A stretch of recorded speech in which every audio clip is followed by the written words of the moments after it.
It seems to be another normal day in the city until suddenly, a traffic jam causes a commotion among the local drivers. A businessman has suddenly stopped his car in the middle of the street because for an unknown reason, he's gone completely blind. A group of people approach him to help and a man volunteers to drive him home. However, as soon as they get there and the businessman gets off, the thief drives away with the car. The businessman is left lost outside, but the thief returns seconds later pretending to be a different person to help him reach his apartment, offering his company for the afternoon. This time it doesn't work. The businessman has learned his lesson and kicks the thief out once he's safe at home. A few hours later, the businessman's wife arrives and as soon as she learns about her husband's blindness, she takes him to see a specialist. Since it's an emergency, the doctor allows them to cut in line and go first. Unfortunately, no matter what machine the doctor uses to check the businessman's eyes, he can't find any signs of damage or illness, which means it must be neurological. The businessman will have to go to a hospital and get some tests done there, although the doctor has never heard of something like this before.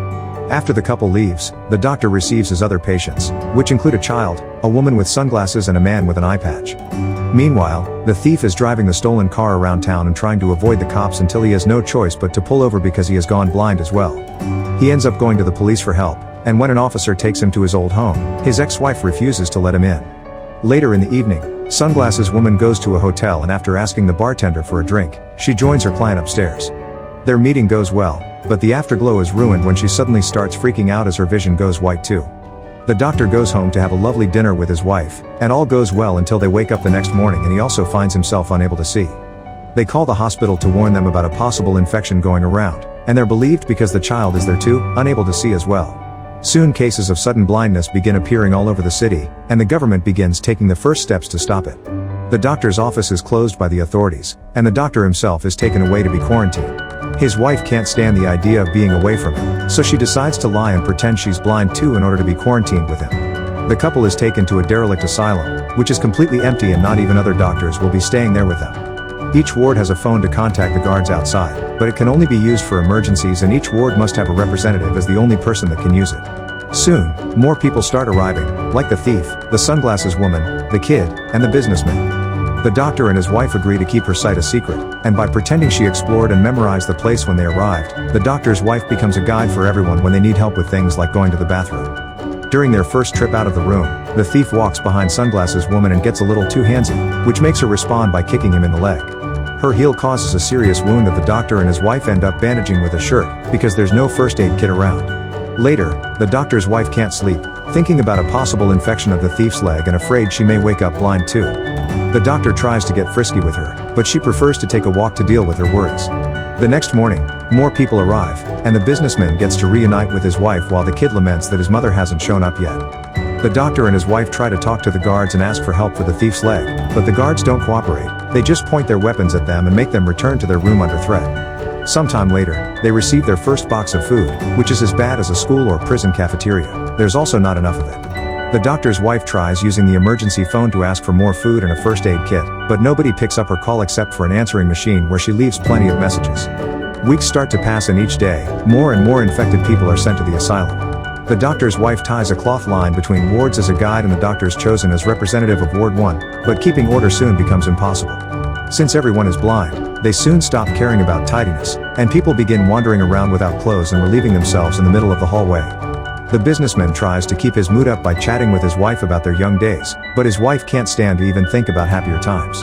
One afternoon, the doctor's wife hears a noise and discovers Eye Patch Man has a radio with him that he has been listening to in private. She convinces him to share the news with everyone, since they're all desperate to know what's happening outside. Eye Patch Man explains that there aren't many stations left, but he got the general gist of it. The first 24 hours there were hundreds of cases, which the government simply solved by sending the blind people to the asylum and asking everyone else to stay home. Then, the general public had to watch how specialists around the world got together to have conferences where they used lots of words to just say they didn't know what was going on. Soon even the specialists got infected and the sickness began appearing overseas. People got tired of waiting at home and tried to go outside, but soldiers were on watch and arrested anyone breaking the rules. The city became chaos, especially because car crashes kept happening and even planes began to fall as well. Citizens began getting scared and decided to stay home after all, so now the city is a desert and the government is doing nothing about it because they're blind as well. Days later, a huge group of infected people is brought to the asylum, and the soldiers show how vicious they've become by shooting a man for simply getting off the line by accident. The sound of the gunshot triggers people's panic and everyone rushes inside by pushing each other without a care and even breaking the doors. The worst part is, the soldiers don't even come to pick up the body. Hoping they can bury it themselves, the doctor's wife requests a shovel, which the soldiers throw in the middle of the yard without moving from their towers. Since the doctor's wife is still pretending to be blind, she asks for directions, and the soldiers mess around with her until she finds the shovel and gives them the finger. Meanwhile, the doctor is trying to communicate with the representatives of the other wards to coordinate the burials, since 2 more people have gotten shot. He also wants to discuss the fact one of the wards is taking more food than their fair share. The bartender gets tired of hearing the doctor act as a leader and declares himself king of Ward 3, his first order being that his ward can eat all they want before they even consider helping with the bodies. Later, the doctor's wife goes to check on the thief, who has a fever because his legs got a serious infection. She tries to stay supportive, but the thief suddenly threatens her as he reveals he knows she isn't blind, causing the wife to rush back to her husband and finally have a breakdown. The thief can't stand the pain anymore and waiting for things to end naturally is just an exercise in agony, so he drags his body outside and lets the soldiers shoot him. The doctor's wife feels guilty and begins wondering if she should tell everyone the truth, but the doctor forbids her to do it. He also expresses his worry over the fact their relationship has become something more like a nurse and a patient instead of a marriage. Sometime later, the bartender manages to find the asylum's administrative office with the help of the accountant, a fellow Ward 3 member that has been blind since he was born, meaning he has a better grasp of how to live like this. Using the PA system, the bartender announces he'll take control of the whole asylum as its king, and the first new rule is that people will have to pay for their food.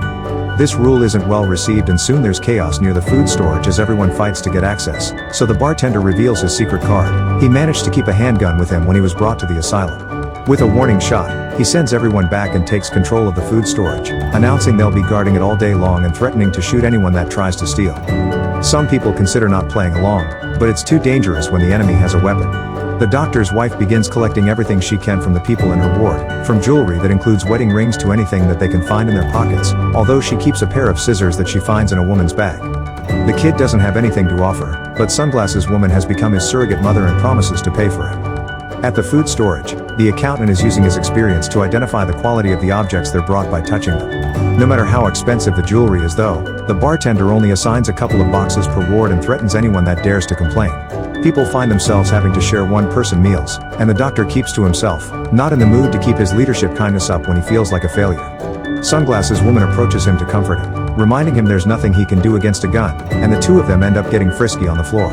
The doctor's wife finds them while they're finishing, but instead of making a scene, she tells Sunglasses Woman that she can see, asking her to keep the secret and letting her own guilt do the rest. A week later, once everyone in the asylum has run out of things to pay with, the bartender announces that they'll take service from women in exchange for food. The doctor's wife goes outside to demand to know why new rations haven't arrived, and the soldiers explain that given them all they have, so rationing is up to them.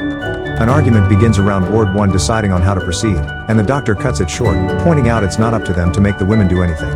If anyone wants to volunteer, it's up to them, but there won't be any judging or pressure from anyone else. After lots of thinking, one of the women finally volunteers, inspiring others like the doctor's wife and Sunglasses Women to do the same.